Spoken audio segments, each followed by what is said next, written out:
Hi VC, Dale Gatefield 33 here, back sooner than expected. So hopefully if I post videos in the right sequence, I've done a finds video earlier this morning with the intention of doing my Lost in the Collection video for May 2022 a bit later, after I've been out in the garden and done a bit of work in the garden, but it started raining. So what else is a man to do but I'll make this video and then listen to records.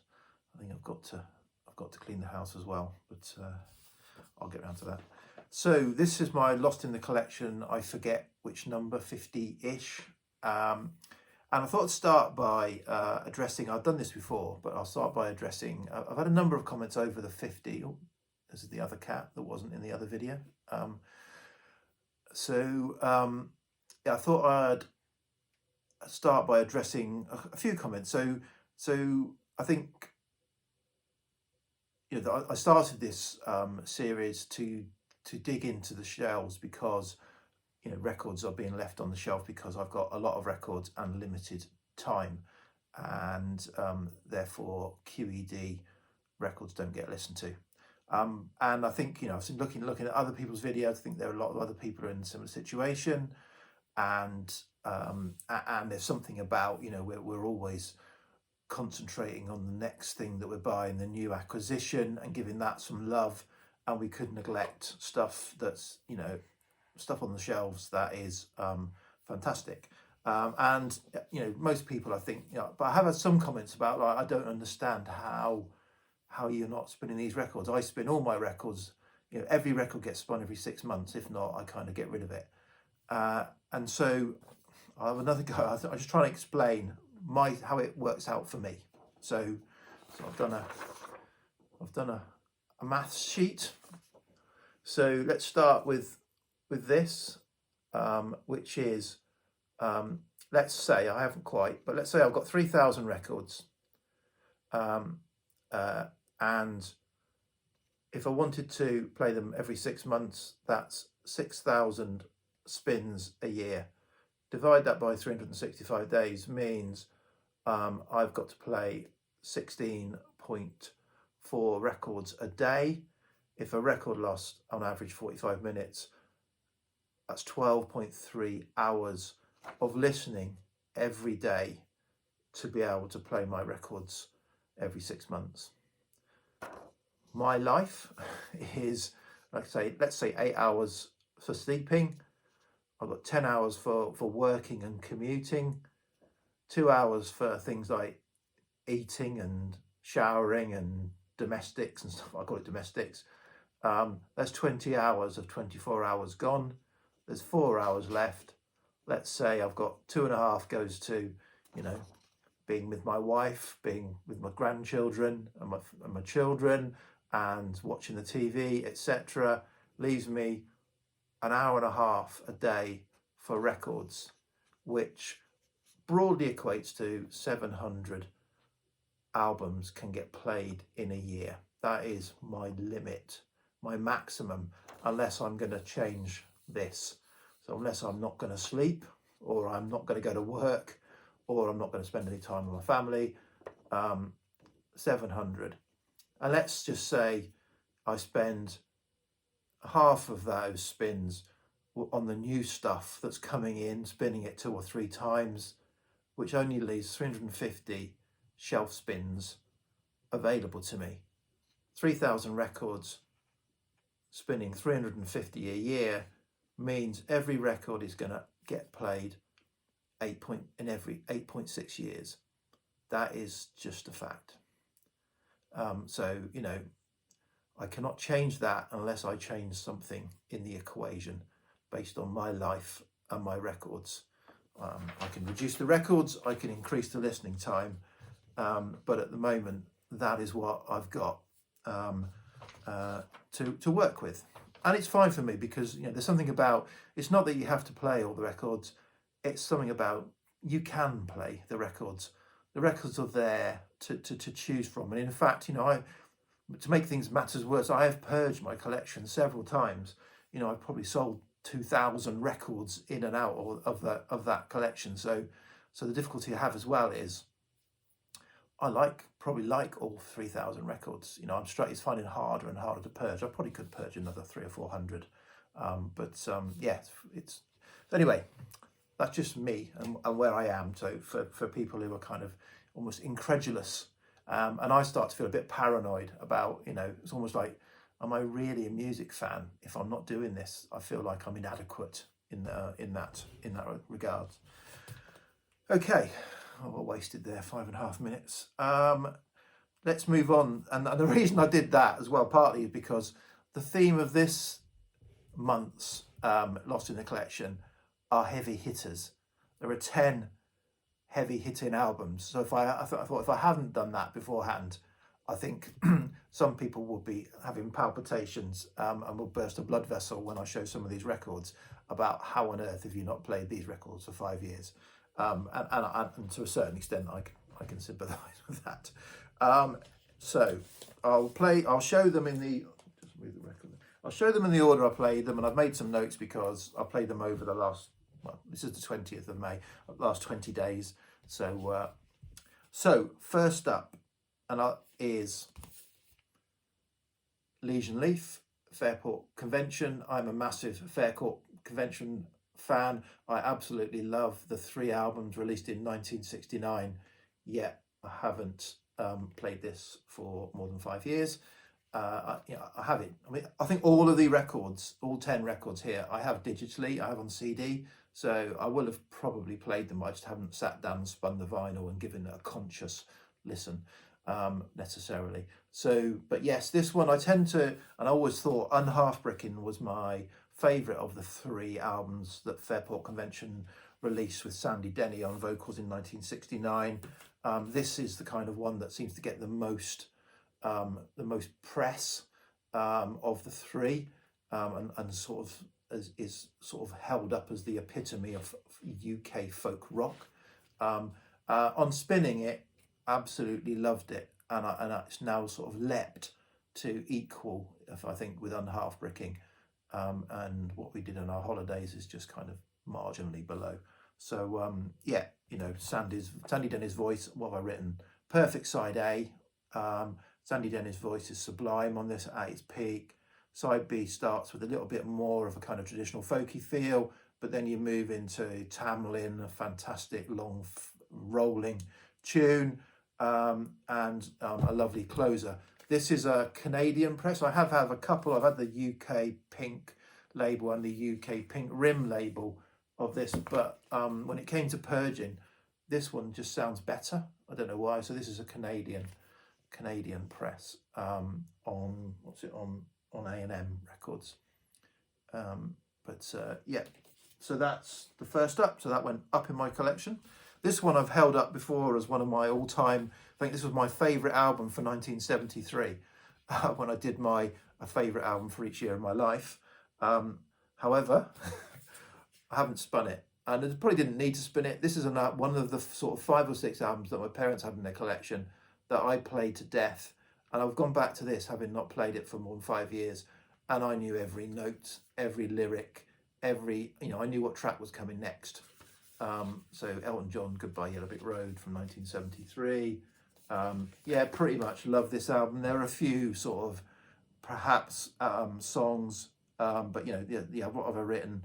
You know, An Old Friend. It's got the sort of 1-2 punch at the beginning that I've previously talked about. Funeral for a Friend moving into Love Lies, Bleeding. You know, but I think everything was okay. Even Jamaica Jerk Off, which is a little bit cringeworthy, was okay. Yeah, perhaps the last side, it starts to get a little bit, you know, the quality drops off a little bit on the final side, but overall, yeah, still a great album. Okay, so but as terms of my scoring system goes, it kind of stayed where it was. It's as I remembered it and as good as I've previously scored it. Okay, next up is this album, Tom Waits, Rain Dogs. Again, probably sort of often held up as the pinnacle of Tom Waits's albums, but I've got lots, nearly all of Tom Waits' albums in one form or another, and you know, I like lots of them. So this is a great album, and this one also went up in my estimation, having gone back to this is not an original press. This is a music on vinyl press that I picked up 2011 when it came out. The original presses go for quite a lot now. This goes for quite a lot now as well. So it's a long album, lots of songs, 19 songs, 54 minutes on a single album. So that normally tests my patience. I like the 40 odd minutes albums, but great opener, Singapore, great album, and you know, even there's lots of great songs on here. So yeah, lots of songs and lots of great songs. Title track is great. I can't, because I've written down A9 and B8 as a standout, but then they're not. I mean, there's no track numbering, so I'm not, without counting through all 19 songs. I'm not going to tell you which one's which. So so yeah, great album. So it went up in my estimation. Sitting down and listening to it. Jockey Full of Bourbon is probably another sort of famous song from it. Walking Spanish is an enjoyable. Downtown Train, very Bruce Springsteen like, but I'm not a massive Bruce Springsteen fan. But so some really good songs on this album from memory. Okay, next up, this is almost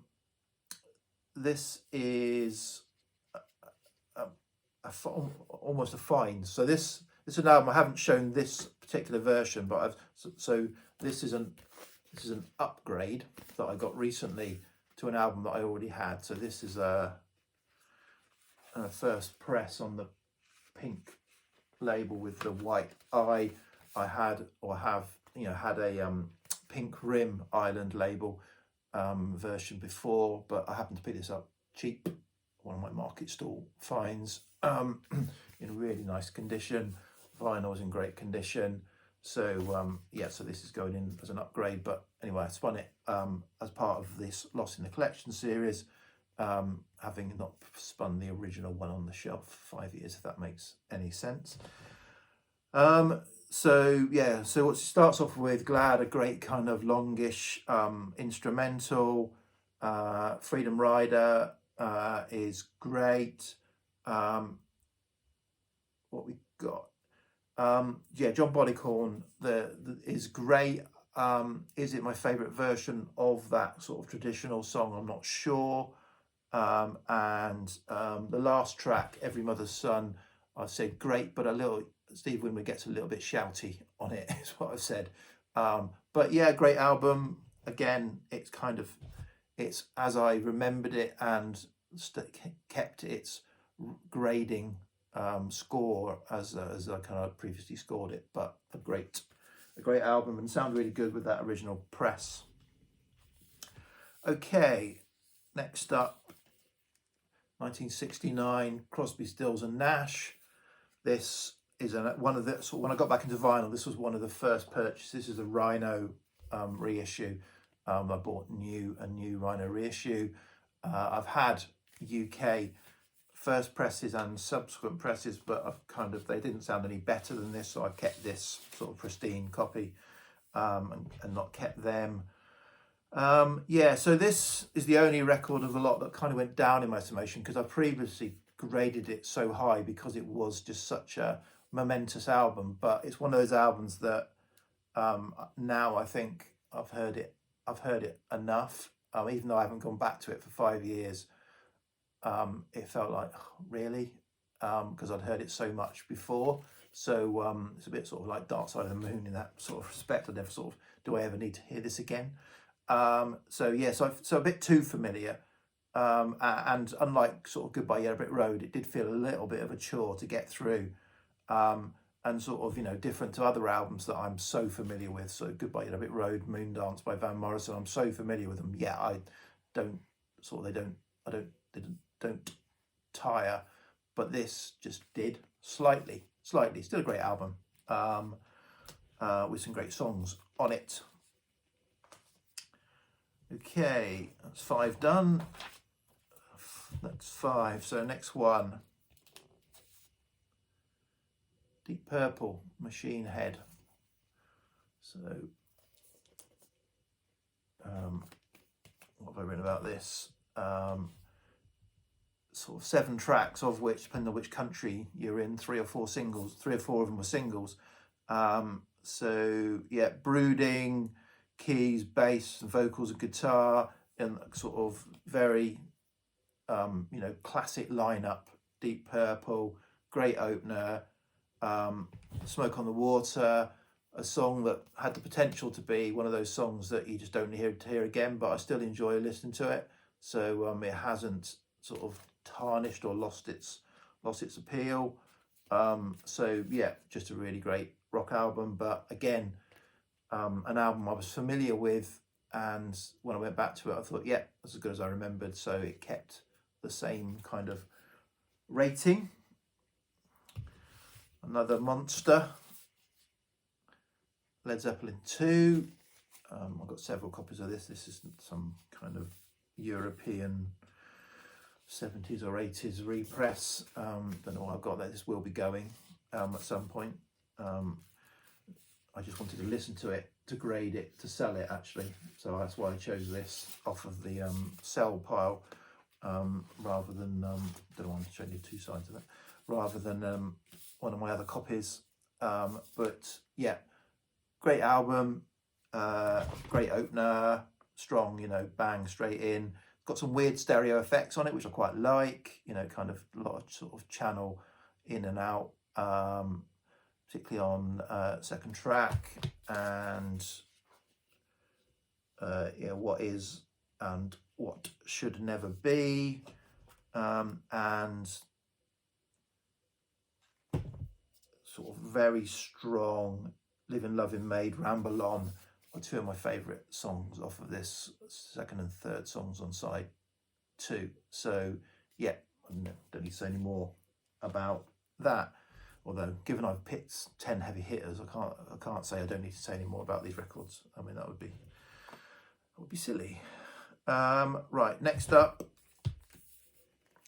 The Doors, self-titled album by The Doors. Is it 67? Something like that, wasn't it? This is a Rhino mono mix edition, which kind of, I'm playing as I remember, I thought, I must get the stereo.